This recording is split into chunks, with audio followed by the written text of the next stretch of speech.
ನಮಸ್ಕಾರ ಕನ್ನಡಿಗರೇ, ಇಂದು ನಮ್ಮ ನಾಡಿನ ಹೆಮ್ಮೆಯ ಹಬ್ಬ 70ನೇ ಕನ್ನಡ ರಾಜ್ಯೋತ್ಸವ.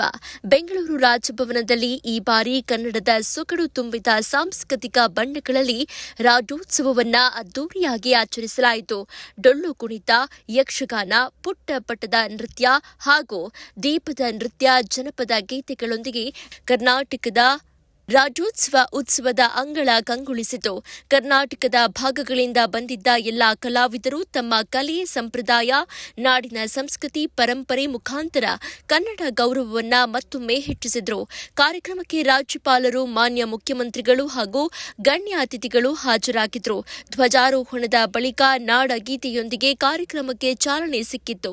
ರಾಜಭವನದ ಆವರಣವೇ ಇಂದು ಕೆಂಪು ಹಳದಿ ಬಣ್ಣದಲ್ಲಿ ಮಿನುಗಿತು.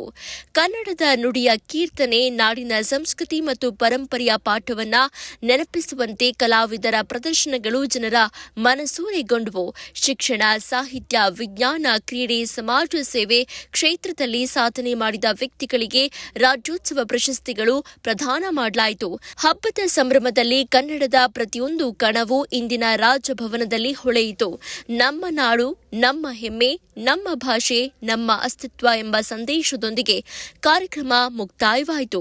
70ನೇ ರಾಜ್ಯೋತ್ಸವವು ಕೇವಲ ಆಚರಣೆಯಲ್ಲ, ಇದು ನಮ್ಮ ಭಾಷೆಯ ಶಕ್ತಿ, ಸಂಸ್ಕೃತಿಯ ಬದ್ಧತೆ ಮತ್ತು ಜನಮನದ ಒಂದಾಗುವ ಕ್ಷಣ. ಕನ್ನಡದ ಗೌರವ ಸದಾ ಉಳಿಯಲಿ ಎಂಬ ಹಾರೈಕೆಯೊಂದಿಗೆ ಇದು ನಿಮ್ಮ ನ್ಯೂಸ್ 81 ಕನ್ನಡ ಚಾನೆಲ್. ನಮ್ಮ ಎಲ್ಲ ವೀಕ್ಷಕರಿಗೆ ಕನ್ನಡ ರಾಜ್ಯೋತ್ಸವದ ಹಾರ್ದಿಕ ಶುಭಾಶಯಗಳು.